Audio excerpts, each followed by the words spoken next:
નમસ્કાર દર્શક મિત્રો, હું ઋત્વિક વોરા, જ્યોતિષાચાર્ય અને ટેરો રીડર.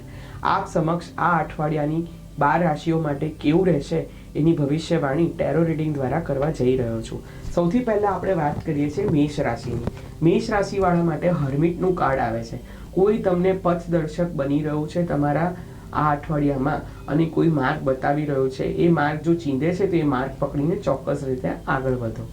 હવે આપણે વાત કરીએ છીએ વૃષભ રાશિની. તો વૃષભ રાશિવાળા માટે આ અઠવાડિયે આવે છે એસ ઓફ વેન્ડ્સનું કાર્ડ. તમારા માટે એક નવો અઠવાડિયું શરૂ થઈ રહ્યું છે કે નવી ઓપોર્ચ્યુનિટી અને તમારી આધ્યાત્મિક જર્નીને એક સારી ઉન્નતિ આપવા લઈ રહ્યું છે. હવે આપણે વાત કરીએ મિથુન રાશિની. તો મિથુન રાશિવાળા જાતકો માટે આવે છે કિંગ ઓફ સ્વોર્ડ્સનું કાર્ડ.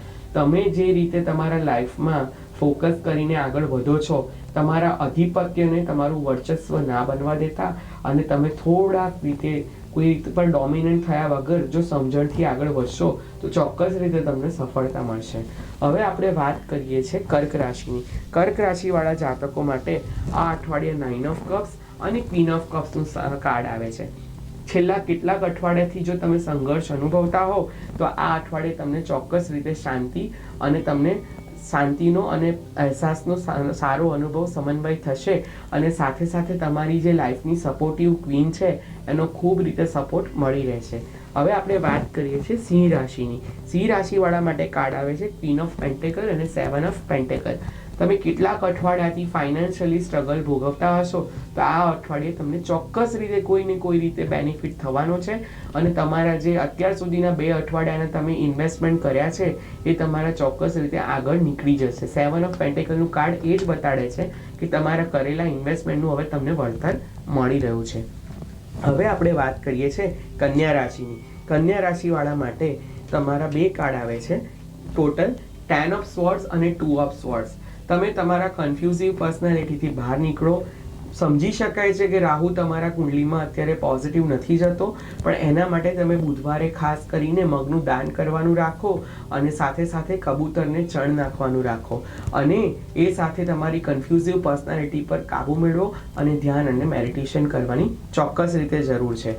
હવે આપણે વાત કરીએ છીએ તુલા રાશિની. તુલા રાશિવાળા જાતકો માટે 2 ઓફ વેન્ડ્સ અને 7 ઓફ વેન્ડ્સનું કાર્ડ આવે છે. બંને વેન્ડ્સના કાર્ડ આવ્યા છે એટલે એક કોસ્મિક એનર્જી તમારી જોડે કંઈક ને કંઈક રીતે કનેક્ટેડ છે, પણ તમે થોડું ક્રિએટિવ લાઈન લાવવાની જરૂર છે. તમારા જે રોજબરોજનું રૂટીન છે એમાં થોડી તમે ક્રિએટિવનેસ લાવશો તો તમને ચોક્કસ રીતે સફળતા મળશે. કર લો દુનિયા મુઠ્ઠી મેં. હવે આપણે વાત કરીએ છીએ વૃશ્ચિક રાશિની. વૃશ્ચિક રાશિવાળા જાતકો માટે એમ્પ્રેસ અને 5 ઓફ વેન્ડ્સ આવે છે.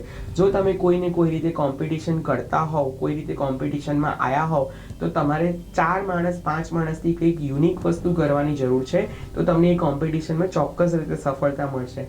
આ અઠવાડિયે તમારો શુક્ર તમને ખૂબ સપોર્ટ કરી રહ્યો છે. વિનસ તમારા હાથમાં છે. તમે જે ચાહો એ તમે કરી શકશો. હવે આપણે વાત કરીએ ધનુ રાશિની.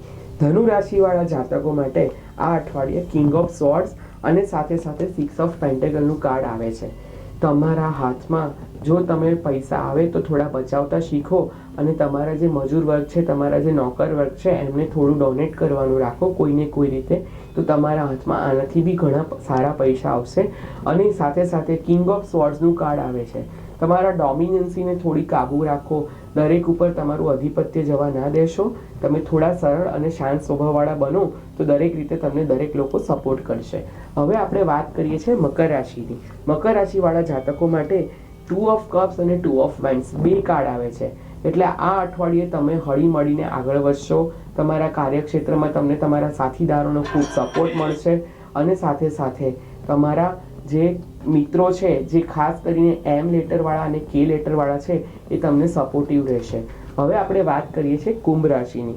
કુંભ રાશિવાળા જાતકો માટે 2 કાર્ડ આવે છે. એસ ઓફ પેન્ટેકલ અને ફૂલનું કાર્ડ. તમારા ભોળા હૃદયને કાબૂમાં રાખો. જલ્દીથી કોઈની વાતમાં આવી ના જશો અને તમને સડન મની ગેઇન તમારા લાઈફમાં મળી રહ્યો છે. કોઈ વ્યક્તિ તમને સડનલી કોઈ મદદ કરી રહ્યો છે, હાથ લાંબો કરીને સમજો કે કુદરતે જ તમને કોઈ ઈશારો બતાવ્યો છે. હવે આપણે વાત કરીએ છીએ મીન રાશિની. મીન રાશિવાળા જાતકો માટે 2 કાર્ડ આવે છે. નાઇટ ઓફ વેન્ડ્સ અને ક્વીન ઓફ વેન્ડ્સ. તમારા લાઈફમાં કોઈ ક્વીન છે કે જે તમને સપોર્ટ કરી રહી છે એને સમજતા શીખો અને સાથે સાથે કાળા કૂતરા અને કાળા બિલાડીને જો તમે અન્નદાન આપશો તો કોઈને કોઈ રીતે તમારે કોસ્મિક એનર્જી તમને કોઈને કોઈ રીતે સપોર્ટ થઈ રહી છે. જો તમારા ઓફિસમાં કે આજુબાજુના સર્કમસ્ટન્સીસમાં કોઈ રીતે તમારા કોઈ રીતે અડચણો આવી રહી છે તો તમે કાળી બિલાડી કે કાળા કૂતરાને તમે કોઈ બી રીતે અન્નદાન કરશો તો તમારા સર્કમસ્ટન્સીસમાં જે હર્ડલ્સ આવી રહી છે એ ચોક્કસ રીતે દૂર થશે અને કોઈ તમને માર્ગ ચીંધવા આવી રહ્યું છે એ માર્ગને પકડીને આગળ વધશો. તો આપણે વાત કરી આ અઠવાડિયે 12 રાશિની. હવે હું ઋત્વિક વોરા આપણને આવતા અઠવાડિયે ફરી આ ચેનલના મીડિયા દ્વારા હું તમને ચોક્કસ રીતે હવે આવતા અઠવાડિયે બીજી 12 રાશિઓનું કેવું રહેશે નવનિર્માણ એના માટે આપણને આ માધ્યમ દ્વારા જરૂરથી મળતો રહીશ. ધન્યવાદ.